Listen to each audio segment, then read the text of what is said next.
The cartography of the invisible. There is a particular kind of silence that exists only in the oldest rooms of the world. It is not merely the absence of noise, but a heavy, accumulated stillness, a silence composed of millions of breaths held in anticipation, of dust settling upon dust for centuries. We begin our journey here, wrapped in this velvet quiet, deep within the stone walls of a medieval library. Imagine the air, cool and smelling of dried rosemary, beeswax, and the vanilla scent of decaying paper. The windows are high and narrow, allowing only thin shafts of moonlight to pierce the gloom, illuminating the floating motes of dust that dance like tiny, suspended galaxies. Here, in the sanctuary of memory, time does not move in a straight line. It circles. It eddies like water in a dark pool. On a heavy oak table, scarred by the knives and quills of 100 scholars, lies a map. It is not a map of the world as we know it today, with our satellites and our certainty. It is a map of the world as it was dreamed.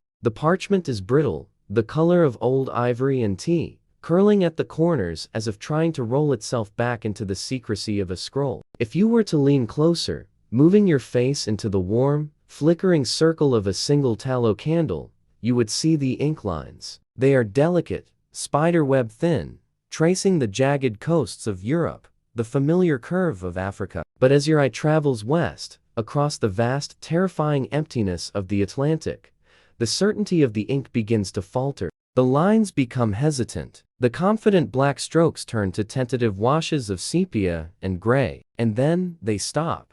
We are hovering at the edge of the known world. In the 16th century, this edge was not merely a border, it was a precipice. Beyond it lay the great, silent void. The mapmakers of old called it terra incognita, the unknown land. It is a phrase that carries a vibration of fear, but also of profound, aching seduction. It is the white space on the parchment where the laws of reality dissolve, and the laws of the spirit take hold. Tonight, we do not look at what is mapped. We look at what is missing. We gaze into the blank spaces, those vast, cream-colored expanses of vellum where no river is named, and no mountain is measured. It is here, in this cartography of the invisible, that our story truly begins. For the human mind abhors a vacuum. We are creatures who cannot bear the silence of an empty page. When the early cartographers stared into the vast blankness of the Amazonian basin, that green ocean of trees that swallowed expeditions whole, they felt a terror so deep it vibrated in their bones. To leave the map blank would be to admit that the world was larger than their understanding, that there were places where gods might not reach, or where ancient, older gods still slumbered. And so, paralyzed by the vastness, they began to fill the silence with ink. Where there was only jungle and river mist, they drew dragons with scales of emerald. Where there was only the cry of the jaguar and the roar of the waterfall, they drew tribes of giants and headless men. And where there was only the setting sun hitting the canopy, turning the leaves to copper fire, they drew the city. It appears on maps from 1540, 1590, even into the 1600s, a golden speck in the heart of the green void. Sometimes it is named Manoa, sometimes it is simply labeled El Dorado, the Golden One. It sits by the shores of a phantom lake, a lake that mirrors the sky so perfectly that one cannot tell where the water ends and the heavens begin. But consider this. Perhaps this was not a lie. Perhaps these mapmakers, hunched over their desks in Toledo or Lisbon, squinting by candlelight until their eyes burned, were not deceiving us. Perhaps they were recording a different kind of truth. They were mapping the landscape of human longing. The Golden City was never just a place of stone and metal. It was a projection of the soul. It was the collective dream of a civilization that had lost its way, a civilization hungry for a paradise that could be touched, held, and possessed. The blank space of the Amazon became a canvas for this desire. The city had to exist, because if it did not, then the suffering of the world was for nothing. There had to be a place, somewhere beyond the gray horizon of the familiar, where the streets were paved with light, and where death had no dominion. Listen closely to the scratch of the quill against the parchment. Scritch, scratch, pause. That pause is the most important moment in history. It is the moment of hesitation. It is the moment the mapmaker lifts his hand, the ink still wet on the nib, and looks into the candle flame. He knows that no ship has ever returned with proof. He knows that the soldiers who marched into the jungle came back, if they came back at all, broken, feverish, speaking of endless rain and shadows that moved. And yet, he lowers the quill. He draws the lake. He draws the towers. He names the city. Why? Because the city existed in the whispers of sailors before it ever existed on paper. It traveled on the trade winds, carried from the humid ports of the Caribbean to the cold docks of London. It was a secret murmured in taverns, a promise exchanged between captains in the dead of night. I have heard, they would say, of a king who covers himself in gold dust and dives into a lagoon, of a temple where the sun never sets. These whispers were more durable than stone. Stone crumbles. Stone is eaten by vines and eroded by rain. But a whisper can last for 1,000 years. A whisper is immune to the rot of the jungle. In this library, surrounded by the smell of dust and time, we can almost hear those whispers echoing off the high, vaulted ceiling. They tell us that the city was not erased from the maps of the modern world. Rather, it retreated. It withdrew. There is a theory, spoken only by those who study the esoteric histories, that some places are meant to remain unmapped. They exist to balance the known world. Just as a candle requires a shadow to cast its light, the known world requires the mystery of the unknown to give it meaning. If we knew every inch of the earth, if every temple was catalogued and every ruin toured, the magic of the world would suffocate. So, the Golden City did what all sacred things must do to survive. It became invisible. Imagine the map again. See the white space where the Amazon basin sprawls. As the centuries passed, the dragons disappeared from the parchment. The mythical beasts were replaced by the sober lines of rivers, the Negro, the Madeira, the Salimes. The blank spaces shrank. The world was measured, conquered, and named. But the city was never found.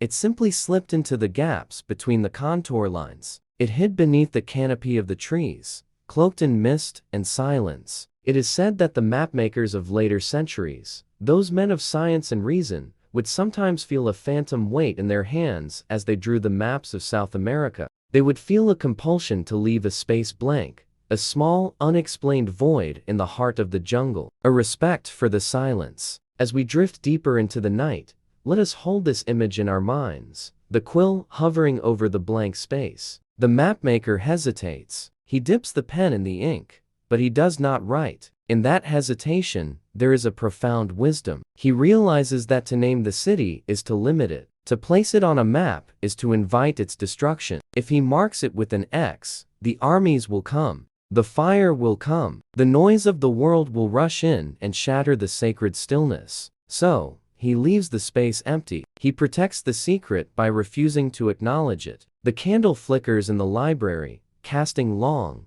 dancing shadows against the rows of books. The map remains on the table, a testament to what we do not know. The ink fades into the white of the vellum, a deliberate omission that protects the sacred from the profane. And in that white space, in that vast, unwritten silence, the Golden City still stands. It is untouched by time. It is uncorrupted by history. It waits, not for the explorer with a machete and a compass, but for the traveler who journeys in spirit. We stand now on the precipice. The library fades. The smell of old paper gives way to the scent of rain on warm earth, of crushed leaves and orchid blooms. The silence of the room expands, becoming the deep, breathing silence of the forest. We are leaving the map behind. We are stepping off the edge of the known world, into the deep green unknown, where the only compass we have is the rhythm of our own heartbeat, and the only light is the memory of a city that was never written down. Let the ink dry. Let the parchment roll closed. The journey is no longer on the page. It is in the drift of the river, in the rustle of the wind, and in the quiet spaces between your dreams. The whisper carried on the trade winds. If you listen closely to the history of the world, you will find that the greatest empires were not built by stone, nor were they destroyed by the sword. They were built, and broken, by the wind. We leave the library now. We leave behind the smell of dry parchment and the stillness of the map room. We step out into the night air, where the atmosphere is different. Here, The air is moving. It carries the scent of salt, of brine, of timber soaked in the sea. It carries the restless energy of the tide. Tonight, we trace the genealogy of a sound. We follow the path of a rumor that traveled across the oceans like a slow-moving storm. A story that began as a grain of truth and grew into a mountain of gold. It is a story told not in ink, but in breath. Before the maps were drawn, before the ship set sail, there was only the whisper. It began high in the Andes, in the thin, cold air where the mountains touched the sky. It began with the truth. The indigenous people of the Muisca did not dream of a city of gold. To them, gold was not currency. It was not wealth to be hoarded or spent. It was the sweat of the sun. It was a sacred substance, a reflection of the divine light that warmed the earth. Imagine the ritual, stripped of the distortion of centuries. A chieftain, stripped naked, his body coated in sticky resin and dusted with fine, ground gold. He stands on a raft in the center of a sacred lake, glowing like a living ember in the dawn light. He dives into the freezing black water, and the gold washes away, sinking into the silt, an offering to the gods of the deep. This was the truth. It was a fleeting moment. A man, covered in gold, becoming human again. El Hombre Dorado, the golden man. But words are unstable things. They are like water. They take the shape of the vessel that holds them. And when this story was whispered by a captured guide to a Spanish soldier, and then whispered by that soldier to his captain, and then carried down the river to the coast, the vessel changed. The indigenous mind saw gold as a spiritual offering. The European mind saw gold as a destination. And so, the alchemy of the whisper began. As the story traveled, the golden man began to dissolve. The gold dust that washed off his skin in the story did not sink into the lake. In the minds of the listeners, it drifted ashore. It coated the beaches. It paved the streets. By the time the whisper reached the coast, the man was gone. In his place stood a city, El Dorado. This is the power of the spoken word. It can transmute a single ritual into a metropolis of solid gold. It can build towers that do not exist and forge gates that will never open. Let us drift now, carried by the currents of the air, away from the jungle and out onto the open ocean. We are moving with the trade winds, those steady, invisible rivers of air that push the galleons across the Atlantic. Imagine the wooden hull of a ship, creaking in the darkness of the ocean night. The stars above are cold and indifferent, a scattering of diamonds on black velvet. Below decks, the air is close and smells of unwashed bodies and damp wool. Men are huddled together in the gloom, and they are talking. Listen to the cadence of their voices. They are low, rhythmic, lulling. They are telling the story again. It is said, one voice murmurs in the dark, that the tiles of the roofs are made of solid plates of gold. It is said. Another replies, that they cast their fishing nets with weights of emerald. In the dark hold of the ship, the city feels real. It feels closer than the home they left behind. The whisper acts as a fire, warming them against the chill of the unknown. It is a collective dream, stitched together by the longing of men who have nothing, sailing toward a horizon that promises them everything. The ocean is a vast amplifier of silence, but it is also a conductor of secrets. The wind that filled the sails was the same wind that carried the rumor. It traveled from the campfire to the ship, and from the ship to the port. Visualize the port city of Seville in the 16th century. It is a place of chaos and shadow, a labyrinth of narrow streets slick with river fog. The air is thick with the smell of roasting meat, tar, and exotic spices. In the taverns near the docks, the air is blue with smoke. Here, the whisper became a roar. It passed from the lips of a sailor, drunk on cheap wine, into the ear of a merchant. It passed from the merchant to the mapmaker. It passed from the mapmaker to the king. With every repetition, the city grew. It gained walls of jasper. It gained a lake that mirrored the moon. It gained a location. It is fascinating to consider that the greatest expeditions in history were launched not by hard evidence, but by a story. Thousands of men, thousands of ships, thousands of horses, all mobilized by a vibration of air, by a sound. Why were they so ready to believe? We often call it greed, But that is too simple a word for such a profound obsession. To reduce the search for El Dorado to mere avarice is to misunderstand the human heart. Think of the world they lived in. It was a world of plague, of war, of short, brutal lives lived in the shadow of death. The whisper of the Golden City offered something more than wealth. It offered permanence.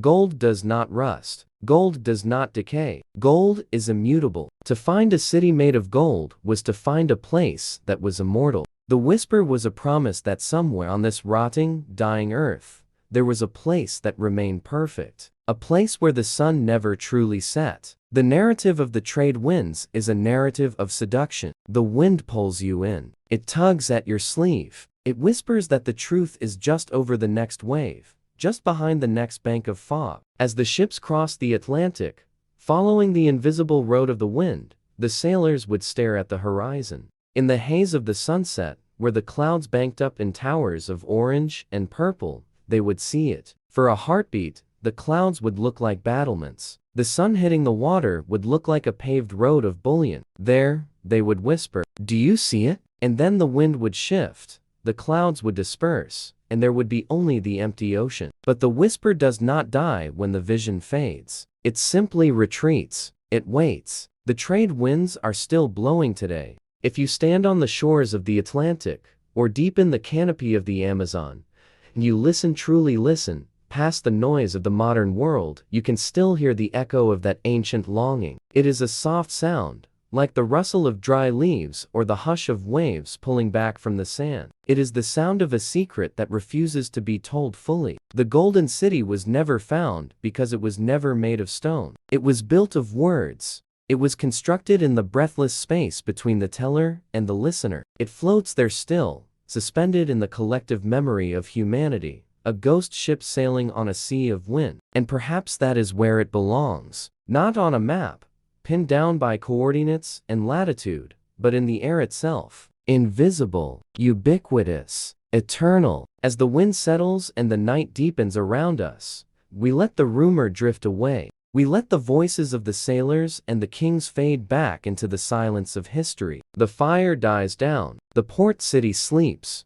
The ocean rolls on, dark and rhythmic, keeping its counsel. We are left with only the feeling of the wind on our skin, a gentle touch from a world we can imagine but never enter. A whisper, carried on the trade winds, speaking a name that dissolves the moment you try to catch it.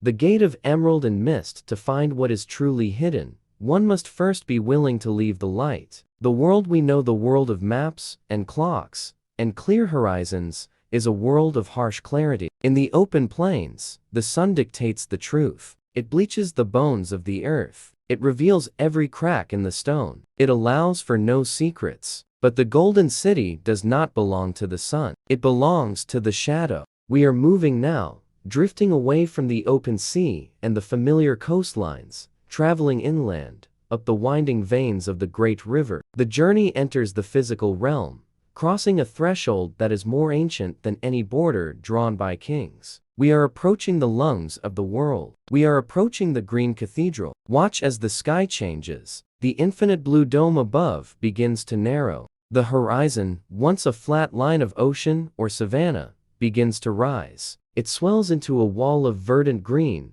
a towering fortification of leaves and vines that stretches up to touch the clouds. This is the edge of the Amazon. This is the gate of emerald and mist. It is said that when the conquistadors first stood before this wall, they felt a cold dread settle in their stomachs. They called it the Green Hell. They saw it as an enemy to be battled, a chaotic tangle of thorns and heat that wanted to consume them. But tonight, we do not come as conquerors. We come as pilgrims. And to the pilgrim, this is not a hell. It is a sanctuary. Step through the veil.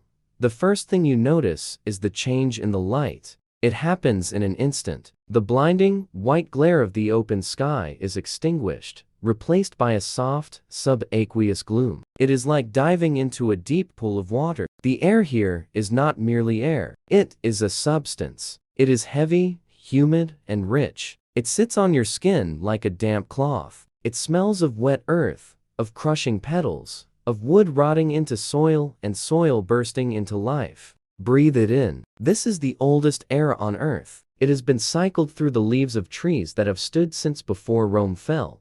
As your eyes adjust to the dimness, the shapes of the forest begin to emerge from the shadows. These are not just trees. They are architectural marvels. Massive trunks, thick as castle towers, rise straight up into the gloom, their bark silver and slick with moss. Great buttress roots flare out at the base, anchoring them to the earth like the feet of sleeping giants. High above, the canopy locks together, branch weaving into branch, leaf overlapping leaf, forming a roof so dense that the sky is forgotten. The sun tries to enter, but it is humbled. It can only penetrate in thin, golden shafts, solitary beams of light that pierce the darkness like spotlight in a dusty temple, illuminating a single fern frond or a floating speck of pollen. In this twilight world, time begins to behave differently.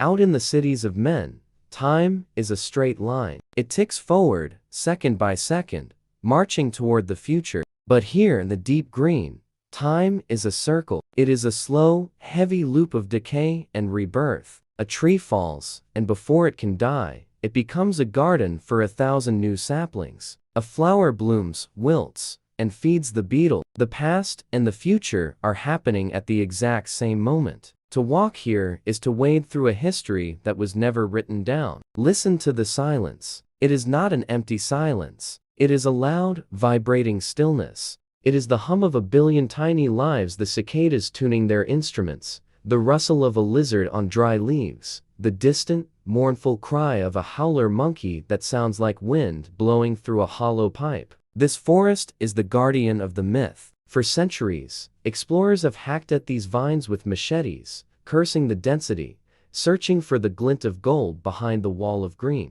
They believed the city was hiding behind the jungle, tucked away in some clearing that they just couldn't reach. But they were looking with the wrong eyes. The secret of the Golden City is not that it is hidden behind the forest. The secret is that it is woven into it. Look closely at that mound of earth covered in ferns. Is it a hill? Or is it the crumbled pyramid of a forgotten temple, reclaimed by the roots? Look at that curtain of vines hanging from the canopy. Is it nature? Or is it a veil, deliberately grown to obscure a stone gate? The jungle does not just destroy. It camouflages. It wraps its arms around the works of man and pulls them into its embrace. It softens the hard edges of stone with moss. It fills the empty courtyards with ironwood trees. It paints over the gold with emerald. Perhaps the city was never destroyed. Perhaps it was simply swallowed. There is a profound sense of protection here. The deeper we go, the more the outside world feels like a fading dream. The worries of the waking life, the schedules, the noise, the demands cannot follow you here. They get caught in the thorns. They sink into the mud. You are entering a space of sacred concealment. Imagine walking along a narrow game trail. The ground is soft, a carpet of decaying leaves that muffles your footsteps. You are moving deeper into the labyrinth. To your left and right, the green wall is impenetrable, a tangle of biology so complex that no computer could map it. But ahead, there is a path. Or is there? It is hard to tell where the path ends and the wilderness begins. Occasionally, your foot strikes something hard beneath the loam of flat stone, perhaps cut by a human hand 1,000 years ago, a remnant of a road that once saw processions of kings. But then the root of a fig tree lifts the stone, breaks it, and the road vanishes back into the earth. This is the lesson of the gate of emerald and mist. Surrender. To find the city, you must stop trying to conquer the path. You must stop trying to force the jungle to make sense. You must let the forest guide you. The light is fading now. The golden shafts of sun are retracting,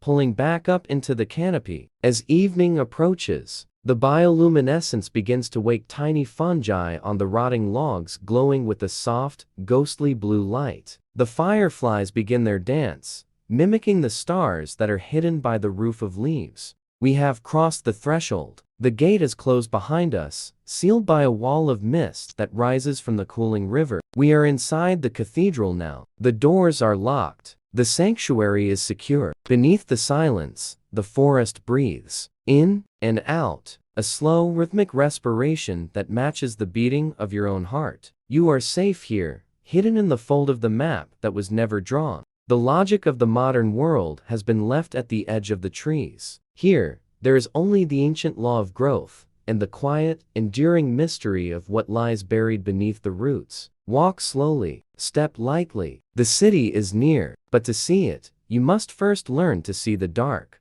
Reflection in the sacred lake. We have walked through the jungle, and we have listened to the wind on the ocean. Now, we must climb. We ascend past the tree line, leaving the dense, breathing canopy of the Amazon behind. We climb until the air grows thin and cold, until our breath hangs in clouds before our faces. We are entering the high Andes, the realm of the condor and the cloud forest. It is a stark, silent landscape of wind-swept grasses and gray stone, a place that feels closer to the sky than to the earth. And here, held in the cupped hands of a volcanic crater, lies the mirror, Lake Guatavita. To look upon it is to look into an eye that never blinks. It is perfectly round, a circle of emerald green water that turns to absolute black in the center. The surface is so still that it does not seem like water at all, but a disk of polished obsidian, a dark glass designed to capture the movement of the stars. Let us pause here, at the water's edge. The air is freezing,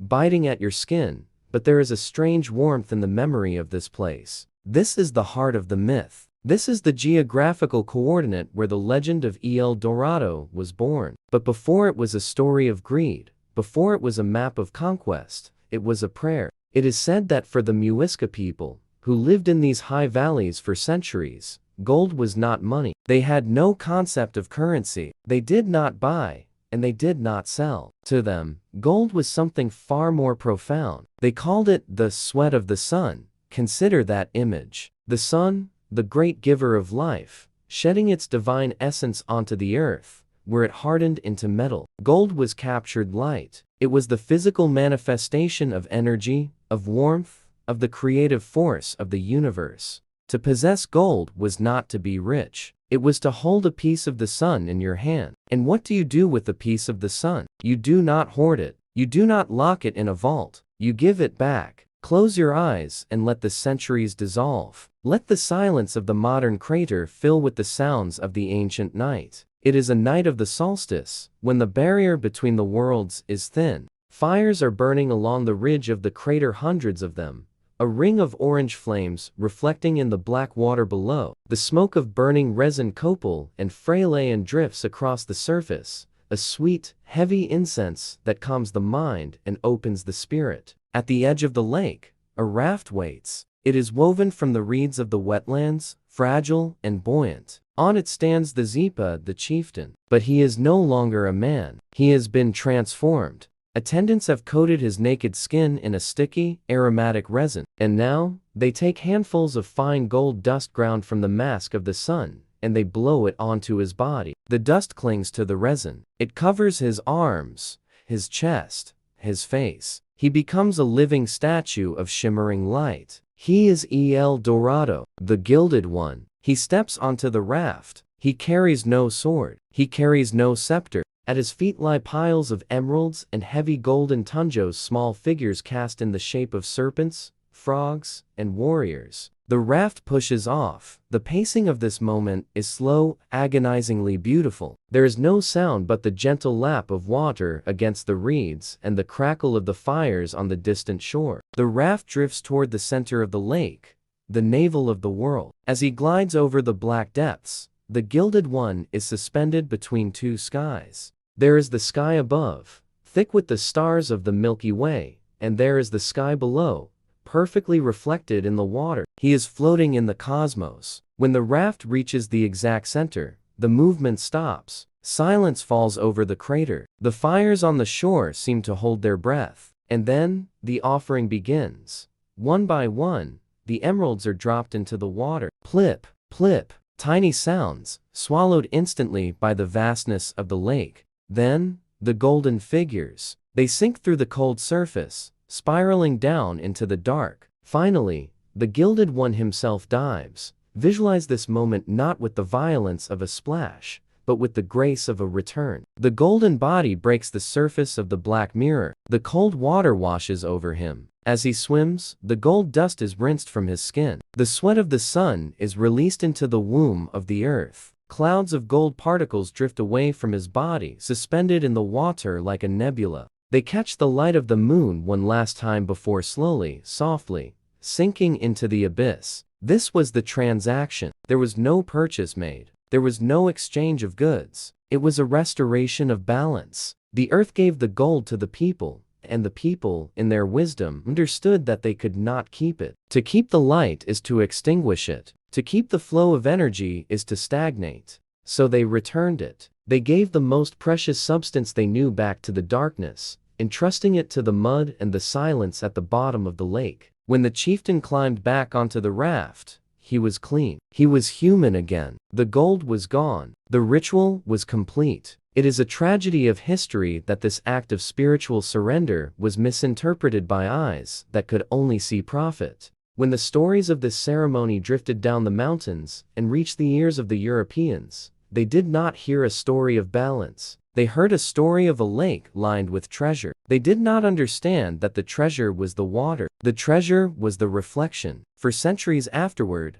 men tried to drain Lake Guatavita. They cut gashes in the rim of the crater. They used buckets, pumps, and gravity. They lowered the water level, churning the sacred mud into a frenzy of greed. They found a few trinkets, a breastplate here, a handful of beads there. But the lake fought back. The walls collapsed. The mud hardened like concrete. The water rose again, reclaiming its secrets. It was as if the earth itself was closing its fist, protecting the offering that had been given in good faith. The lake remains there today. It is quiet now. The fires are long extinguished. The Muisca chieftains have faded into the mists of time, but the atmosphere of the place is still heavy with the sacred weight. If you stand on the ridge tonight, looking down at that circle of black water, you can feel the presence of what lies beneath. Imagine the bottom of the lake, down there, in the crushing dark, buried under feet of silt and centuries of silence. The gold still rests. It is not lost. It is exactly where it was meant to be. The emeralds are still green in the darkness. The gold dust is still mixed with the soil. It was not a bank vault. It was a grave for the light, a place where the sun could rest within the earth. Perhaps the true mystery of Guatavita is not about what is hidden in the water, but about what is reflected in it. The lake acts as a mirror to the soul of the seeker. To the conquistator, it reflected greed, and so they found only mud and frustration. To the archaeologist, it reflected history, and so they found artifacts. But to the believer, to the one who comes with the quiet heart, it reflects the stars. The gold dust drifts eternally in the imagination, sinking slower than time itself. It falls through the water column, turning over and over, a glittering rain that never touches the bottom. The ritual has ended, but the echo remains. The water ripples, and then stills. The reflection reforms. The stars return to the surface of the lake, perfect and unbroken. The secret is safe. The gate is closed, and the gold sleeps, wrapped in the cold, loving arms of the earth, waiting for a dawn that never needs to come.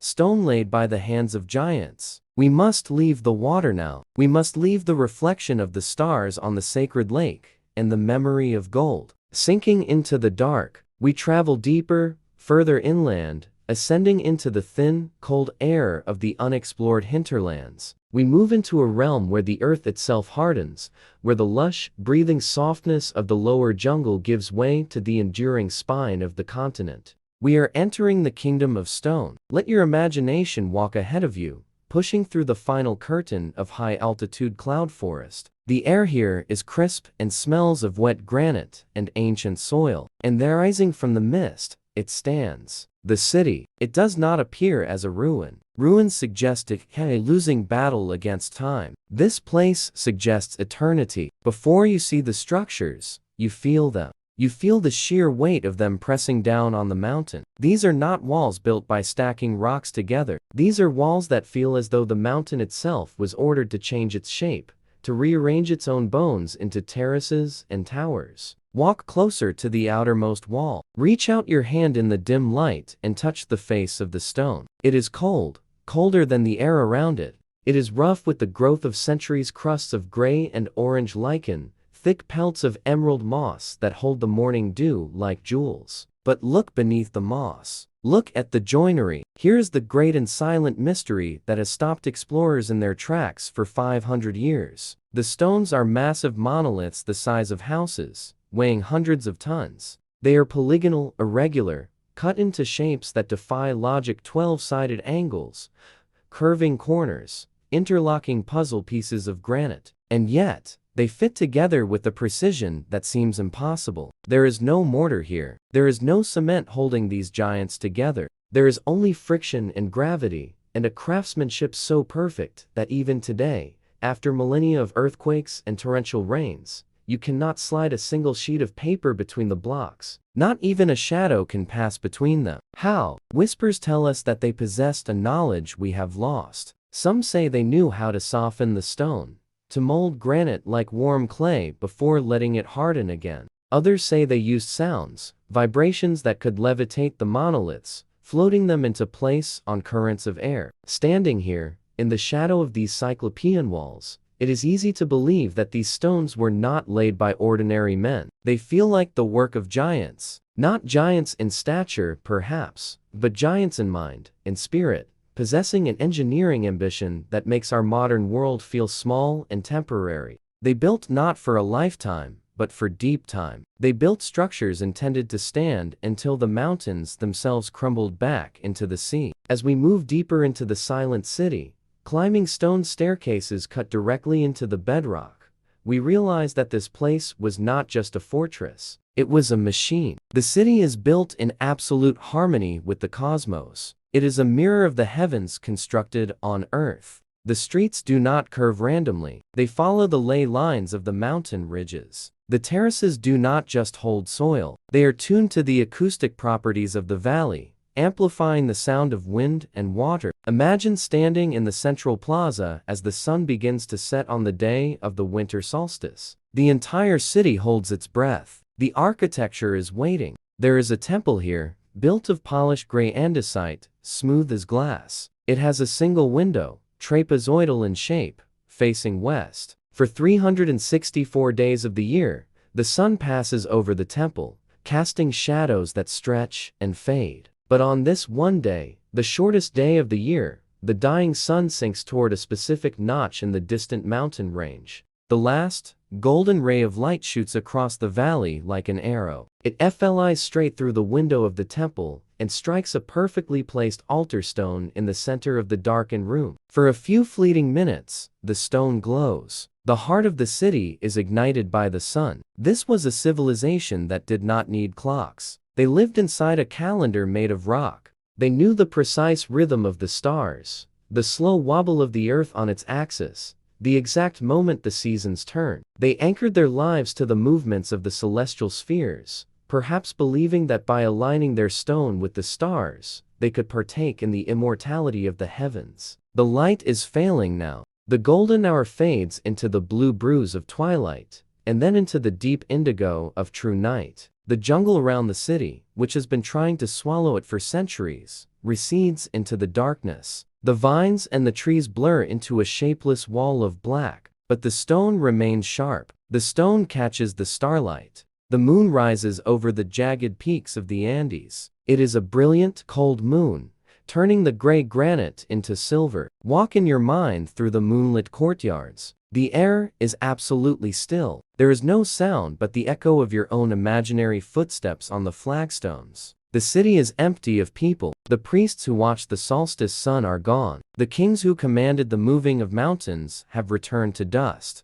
The civilization that possessed the forbidden knowledge of the builders has vanished into the mists of memory. But the presence remains. You can feel it in the weight of the lintels over the doorways. You can feel it in the impossible smoothness of a polished obsidian altar, reflecting the moon like a dark mirror. You can feel it in the terrifying silence of the great walls. It is a solitude so profound it feels sacred. This city was a prayer carved into the mountain, a defiant assertion of order against the chaos of the wild. It is a monument to a time when humanity aspired to be more than transient, when they reached out with hands of flesh and blood and laid stone that would outlast their names, their language, and their memory. The moon climbs higher. The shadows in the plaza shift, slow as the hands of a geological clock. The city waits in the silver light. It is patient. It has stood here for 1,000 years in silence, and it is prepared to stand for 1,000 more, a magnificent, enigmatic testament to the hands of giants, shrouded in the quiet of the eternal night. The mirror of the Milky Way. We have spent so much time looking down. We have hacked through the dense curtains of the jungle, our eyes fixed on the shadowed earth, searching for the glint of gold in the mud. We have traced the forgotten roads of stone laid by giants, feeling the weight of history beneath our boots. We have been obsessed with the ground. But now, the air grows thin. The humid breath of the forest recedes, replaced by a cold, crystalline sharpness that stings the lungs. We are ascending. We are leaving the heavy atmosphere of the earth behind and entering the realm of the high peaks, where the veil between the world of men and the world of the gods is worn thin. Here, in the profound silence of the high altitudes, we must lift our chin. We must change our gaze. For it is said by the elders of the high valleys that the map to the lost city was never drawn on parchment. It was never carved into a stele. The map is overhead. Look up. In the modern world, the night sky is a faded thing, washed out by the lights of our cities. But here, in the ancient dark, the sky is alive. It is a crushing, overwhelming canopy of light. The stars do not just twinkle, they burn fiercely in the cold void, so numerous and so bright that they seem to lean down toward the earth, heavy with their own brilliance. Dominating it all is the great river of light, the Milky Way. It arches from horizon to horizon, a swirling road of diamond dust and deep, interstellar shadow. To the ancients who built the city we seek, this was not merely scenery. This was the source. This was the Mayu, the celestial river upon which the spirits of the dead traveled. And they believed with a profound certainty in a single, hermetic truth: as above, so below. If the universe was perfect up there, then the duty of humanity was to create a reflection of that perfection down here. Let the concept of the golden city shift in your mind. What if the whispers of gold were misunderstood by ears greedy for treasure? What if the gold they spoke of was not metal to be minted into coins, but a metaphor for light? Imagine a civilization that did not navigate by rivers or roads, but by constellations. They saw shapes in the sky that we have forgotten. They did not just see the bright stars. They saw the dark constellations, the shapes made by the great clouds of interstellar dust that blot out the light along the Milky Way. They saw the silhouette of the llama, the serpent, the partridge, all drinking from the celestial river. The city we seek was built to be a terrestrial mirror of this cosmic geography. Visualize the layout of the ruins. The great pyramids and plazas were not placed randomly. They were anchored to the earth in precise alignment with the stars above. A main avenue might mirror the sweep of the Milky Way. A cluster of temples might correspond exactly to the position of the Pleiades as they rose over the eastern mountains on the night of the solstice. The entire city was a diagram of the heavens constructed in stone. And the gold? Perhaps the gold was the mechanism of reflection. Whispers tell us of sacred precincts forbidden to all but the high priests, where vast, shallow pools were carved into the black volcanic bedrock. These pools were filled with water brought from sacred springs, kept perfectly still, shielded from the wind by high walls. At night, these pools became obsidian mirrors. Imagine standing at the edge of such a pool in the absolute silence of the Andes. You look down into the water, and you do not see the earth. You see the sky trapped in the stone. You see the Milky Way swirling in the depths at your feet. By capturing the reflection of the stars, they believed they were bringing the power of the heavens down to earth. They were bathing their city in celestial energy. It is said they also used polished plates of hammered gold and silver, positioned in dark chambers to catch the first ray of a specific star as it crested the horizon. Sirius, or Venus, or Canopus. The light would strike the metal and explode into the darkened room,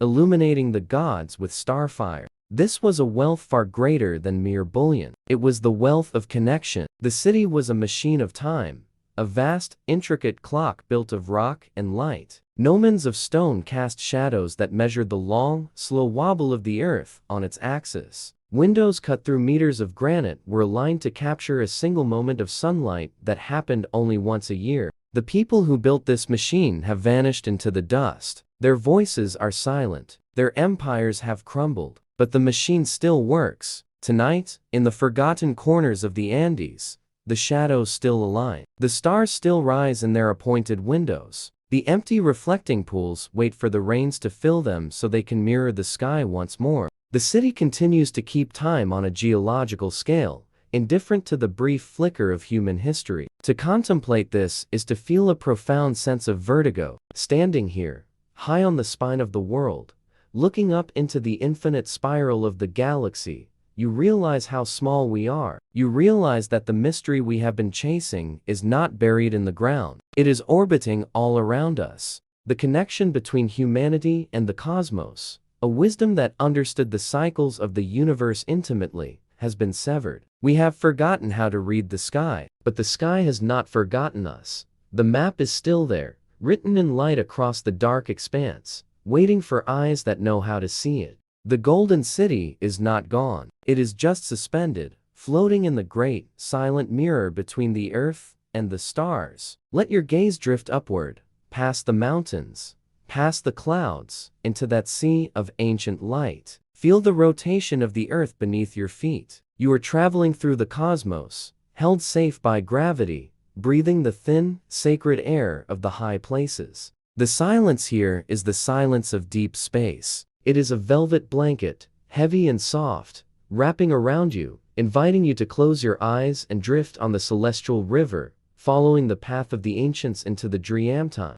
Footsteps swallowed by the earth. There is a specific kind of silence that exists only at the very end of a map. It is not the silence of an empty room, nor the silence of a desert. It is a thick, heavy, breathing silence. It is the quiet of 1,000 eyes watching from the shadows. It is the sound of the world waiting for you to take one step too far. We stand now at that threshold. Behind us lie the charted lands, the places named and measured, where the roads are paved and the nights are lit by gas and electricity. But ahead of us, beyond the final outpost, lies the deep green sea of the unknown. Tonight, we do not speak of the golden cities themselves. We speak of the space between the known world and the myth. We speak of the travelers who stepped into that space and never stepped back out. History remembers their names, etched in brass plaques and recorded in dusty journals, figures like Colonel Percy Fawcett and countless others whose names have dissolved into the mists of time. We call them explorers, we call them seekers, but perhaps they were something else. It is said that there are certain souls born with an internal magnetism that does not align with the poles of the earth. They are not drawn to comfort or safety or the accumulations of wealth. They are drawn to the blank spaces. They hear a frequency that others cannot hear, a low, resonant hum vibrating in the root systems of the deep jungle, calling them home. This is not a story of tragic ends. To view their disappearance as failure is to misunderstand the nature of the journey. Let us instead imagine their vanishing as a form of transcendence, a crossing over. Visualize the beginning of the expedition. It always starts with noise. The confident hacking of machetes against the undergrowth, the shouting of orders, the braying of pack mules, the heavy crunch of hobnailed boots on dry soil. They carry the armor of civilization, brass sextants to measure the stars, chronometers to trap time in a metal box, rifles to assert dominance over the wild. But the jungle has a way of dampening noise. As they move deeper, day by day, the air grows heavier. The humidity becomes a physical weight, pressing against their chests, slowing their movements to a meditative rhythm. The canopy above weaves itself tighter, interlocking leaves and vines, until the sky is just a memory of blue seen through tiny gaps in the green ceiling. The light changes. It becomes subterranean, filtered through layers of chlorophyll, bathing everything in a subaqueous glow. In this light, the hard lines of reality begin to blur, and then, the curtain begins to close. This is the great magic of the deep wilderness. It does not just block the way forward, it erases the way back. Imagine walking down a path that heals itself the moment your foot leaves the ground. The vines uncoil from the branches, reaching down like tendrils of smoke to cover your tracks. The ferns unfurl, shaking off the dew, rising to fill the empty space where you just stood. The mud, thick and sentient, sighs and settles, smoothing over the impression of your boot heel. Within hours, the path behind you is gone. Within days, it is as if you were never there at all. The narrative of the lost seeker is a narrative of gradual shedding. As the miles accumulate, the tools of the modern world begin to fail. The chronometer rusts in the damp air, its ticking growing faint until it stops altogether. Time, which once seemed so rigid, becomes fluid. There is no Tuesday, no October, no 1925. There is only the eternal, dripping present of the forest. And the compass. Think of the compass. It is meant to be the ultimate anchor to reality, the unwavering finger pointing north. But deep in the hinterlands, over ancient volcanic bedrock and hidden veins of iron, the magnetic field grows chaotic. Imagine the moment the explorer stops in a small clearing, shafts of dusty sunlight piercing the gloom. He holds the compass in his trembling hand. The needle is no longer steady. It spins slowly, aimlessly, caught in a whirlpool of magnetic confusion. It refuses to acknowledge the world outside this green cathedral. It is at this moment that the fear arrives. But close on the heels of fear comes something else. A strange, quiet surrender. It is the realization that they are not conquering the land. The land is absorbing them. The golden city, they seek, whether it is built of stone, or light, or mere rumor, acts as a siren song. It is a lure. It protects itself not with armies or walls, but by enchanting those who come too close. It draws them in so deep that they become part of the mythology they are chasing. Their obsession is the fuel that carries them past the point of no return. It is a hunger that cannot be sated by bread. They push on, gaunt and spectral, their eyes burning with the reflected light of a dream that feels more real than the mud beneath their feet. In the end, they do not die in the traditional sense. They dissolve. Their voices become woven into the sound of the wind moving through the high branches. Their memories become part of the mist that rises from the river at dawn. They cross a threshold into another reality,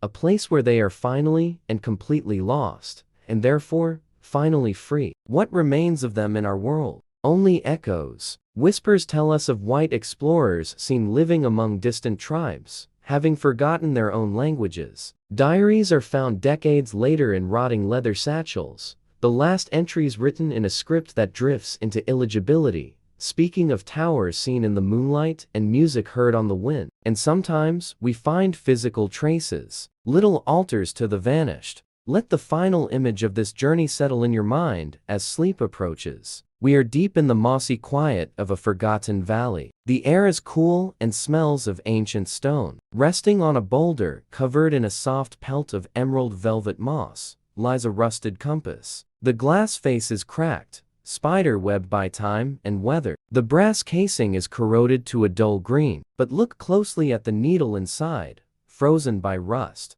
It is still pointing. It is not pointing north. It is locked in place, pointing eternally toward a destination that does not exist on any map we know. It points toward the silence. It points toward the place where the footsteps stopped and the myth began. And in that silence, if you listen, you can hear them still walking.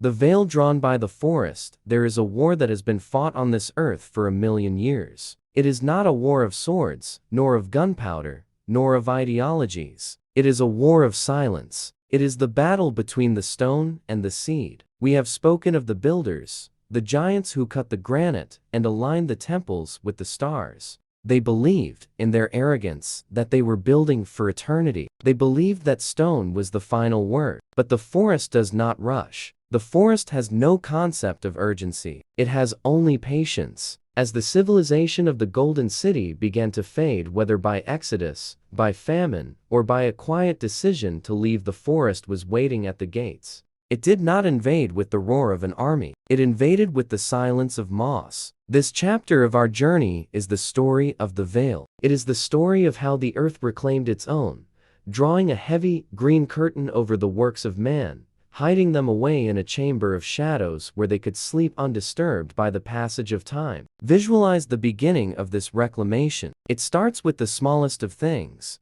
A spore, drifting on the humid breeze, lands in the hairline crack of a stone wall. It is invisible to the naked eye, but it finds moisture there. It finds a foothold. It begins to grow. A tendril, fine as a human hair, pushes into the granite. It is soft, green, and seemingly fragile, but as it drinks the rain, it swells. It exerts a pressure that is hydraulic and immense. Slowly, over the span of seasons, that single root acts as a wedge. It pushes with the strength of water, the strength of life. Crack.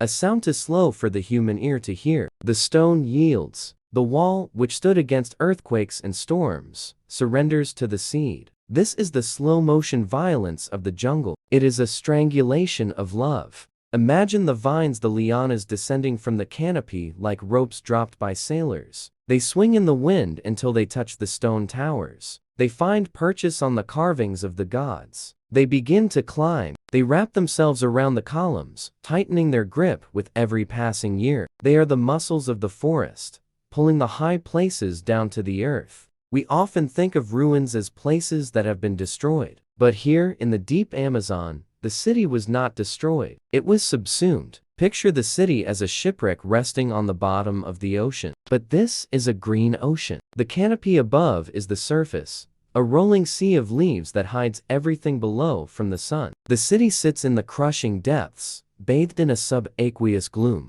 The trees are the new pillars of the temple. The roots are the new pavement. There is a theory, whispered by those who study the spiritual history of the lost tribes, that this burial was not an accident. They suggest that the erasure was intentional. Perhaps the ancients, in their wisdom, knew that the world was changing. They saw the smoke of new empires rising on the horizon. They knew that there were men coming who did not respect the sacred, men who would melt the golden sun discs into coins and tear the stones apart to build forts. And so, they made a pact with the forest. They walked out of their city, blowing out the ceremonial fires, closing the great gates behind them. And they invited the jungle in. Take it, they might have whispered to the trees. Hide it. Keep it safe until we return. And the forest answered. It wove a roof over the plazas to hide them from the sky. It grew walls of thorns to hide them from the path. It covered the gold in mud and the jade in moss. It drew the veil. It created a camouflage so perfect that a traveler could walk within 5 feet of a pyramid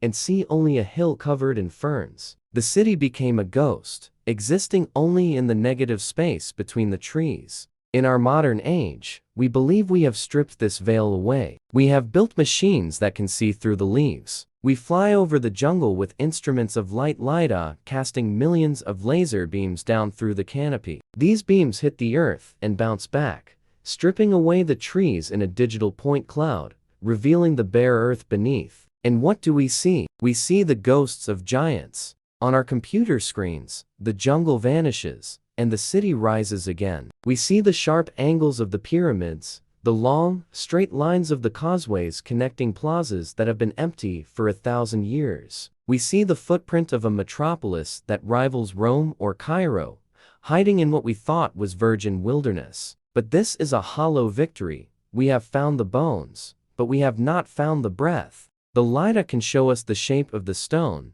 but it cannot show us the silence. It cannot capture the smell of the damp earth in the inner sanctum, or the way the light hits the altar on the solstice. It strips the city of its guardian, leaving it naked and cold on a screen. But the forest knows better. Turn off the machine. Let the digital image fade. Return to the reality of the root and the leaf. The city is still hidden. The lasers did not move a single leaf. The vines still hold the towers in their embrace. The jaguar still sleeps on the steps of the temple, unaware that he is resting on the ruins of an empire. There is a profound peace in this reclamation. It is a reminder that everything we build, no matter how grand, is borrowed from the earth. And eventually, the earth will call it back. The process of decay is also a process of rebirth. The rotting thatch of the roof becomes the soil for the orchid. The fallen wall becomes the shelter for the armadillo. The city has not died. It has merely changed its form. It has become biology. As you lie in the dark,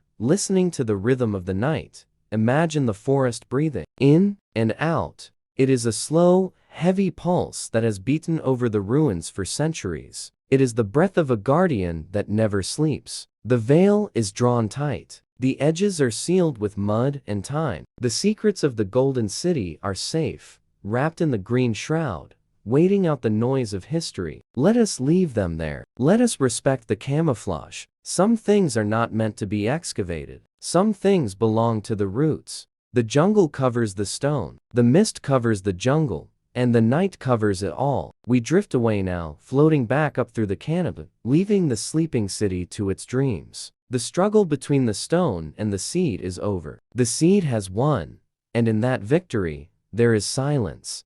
The keepers of the silence, we have spent much time looking at stone. We have run our hands over the cold granite of walls built by giants. We have stared into the black mirrors of sacred lakes. We have watched the jungle draw a green veil over the monuments of the past. We have been obsessed with the structures, the artifacts, the physical echoes of what was lost. But stone cannot remember. Stone can only endure. As the night deepens, we must shift our gaze. We must look away from the dead center of the ruin and look instead toward the periphery. We must look into the shadows between the trees. For in forgotten corners of the earth, where the maps of the modern world fade into blank white spaces, there are those who remember. It is whispered that when the great cataclysms came, when the fires fell from the sky, or the invaders arrived from the sea with their insatiable hunger for gold, not everyone perished, and not everyone fled. Some stayed. They were the children of the builders, the lineage of the priests and the astronomers. They saw the end of their age arriving, and they made a choice. They chose to become invisible. They took the sacred knowledge, the star charts, the histories of their kings, and they did not hide them in caves. They hid them in the safest place on earth, the human mind. They became the keepers of the silence. To understand them, we must understand the concept of a boundary. In our world, boundaries are drawn with ink on paper, or marked with fences and border posts. But in the deep forest, a boundary is something felt. It is a shift in the air pressure. It is a sudden, unnatural quiet where the birds cease to sing. There are territories in the deep Amazon, vast tracts of untouched wilderness, where few outsiders have ever set foot and returned to tell the tale. We call the people who live there uncontacted tribes, or sometimes, with a shudder, the people of the arrow. We imagine them as primitive, fierce warriors, guarding their land with hostility. But perhaps we have misunderstood the nature of their vigil. Imagine, if you will, that their isolation is not a lack of sophistication, but the ultimate expression of it. Imagine that their silence is not emptiness, but a sacred duty. They are the guardians of a forbidden knowledge. They know where the golden city lies. They know that the city is not truly lost. It is merely hidden, and they know, with a wisdom passed down through 100 generations, that for the city to survive, it must remain a myth. To the outside world, discovery would mean destruction. And so, they watch. They are masters of the environment, moving through the undergrowth with less sound than a falling leaf. They are the eyes in the canopy, watching the slow, clumsy approach of explorers and prospectors. They are the reason expeditions lose their way, why compasses spin, why fear suddenly grips the heart of the traveler who steps over an invisible line.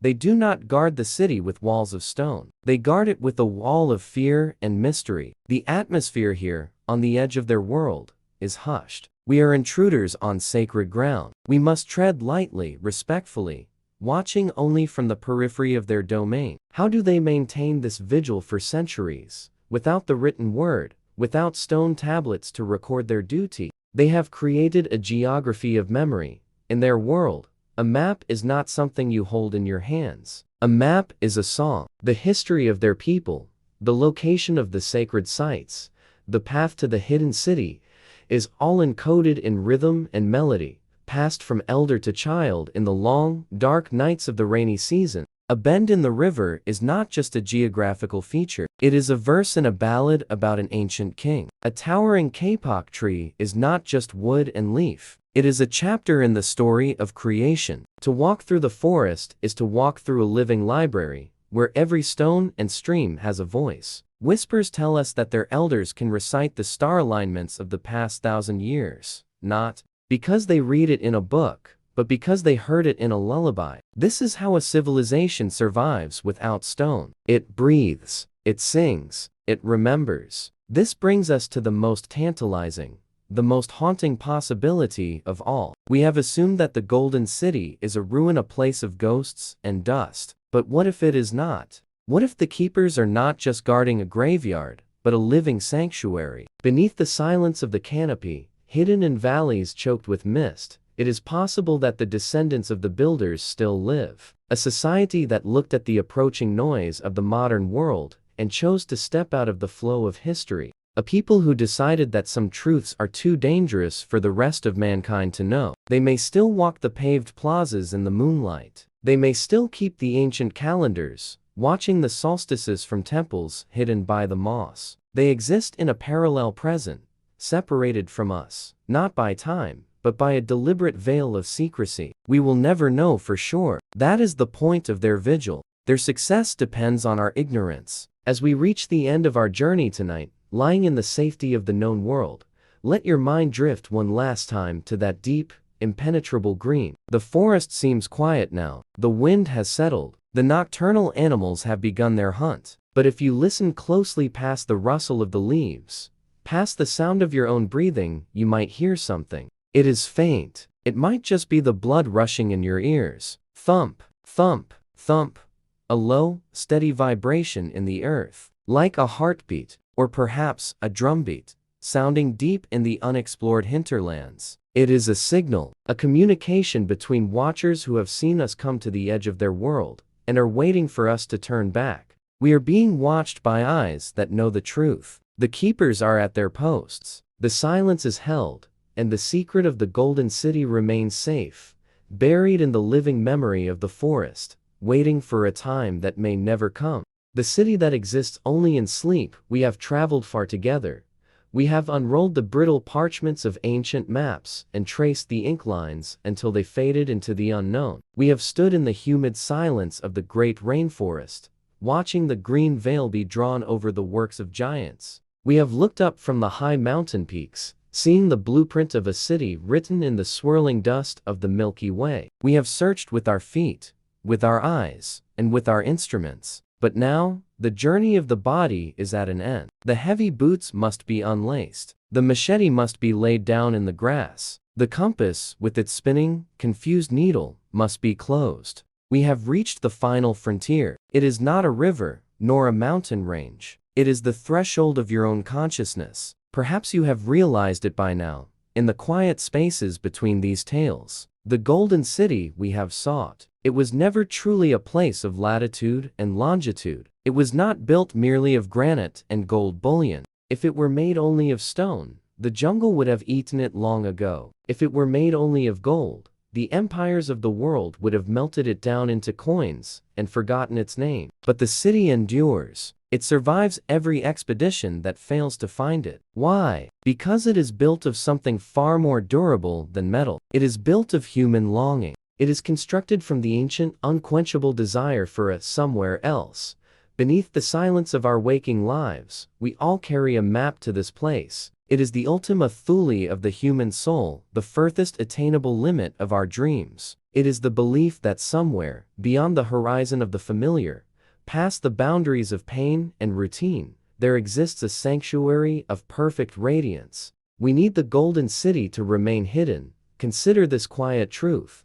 If the explorers had broken through that final wall of vines in 1925 and found it, what would have happened? The mystery would have evaporated in the harsh light of day. The sacred silence would have been shattered by the noise of the world rushing in. The city would have become just another ruin, another pile of rocks to be catalogued, photographed, and ultimately diminished. It would have become finite, but by remaining lost, the city becomes infinite. It is protected by the very impossibility of its discovery. It is said in the oldest myths that the gods hide the most precious things not in the deepest caves, but in the one place mortals rarely think to look, inside themselves. The Golden City has transcended its physical reality. It has migrated. It has moved from the geography of the earth into the geography of the dreamscape. It has become a permanent fixture of the human subconscious, a shared hallucination that has comforted us in the dark for millennia. So tonight, I invite you to let go. Let go of the need for coordinates. Let go of the desire for proof. The search is over, not because we failed, but because we have finally understood the nature of the destination. The path to the city does not open with the key. It opens with the closing of your eyes. Feel the weight of the physical world begin to lift. The sounds of the room around you are fading, drifting away like smoke on the trade winds. The logic of the day is dissolving. You are drifting now. You are a small boat on a calm, dark ocean, carried by a gentle tide toward a new shore. Ahead of you, in the gathering mists of sleep, the gates are opening. They are not made of iron or wood. They are woven from the golden light that exists behind your eyelids. The city is there. All the threads we have followed, the shimmer of the sacred lake, the alignment of the stars, the breath of the jungle guardian, they are woven together here into a final tapestry of wonder. It is waiting for you. It is the sanctuary where the impossible is true, where the lost things are gathered and kept safe. You do not need a map to find your way in. You only need to surrender. Rest now. The vigil is over. The city is yours. It glows softly in the eternal landscape of sleep, safe from the grasping hands of history, existing forever in the quiet empire of your dreams.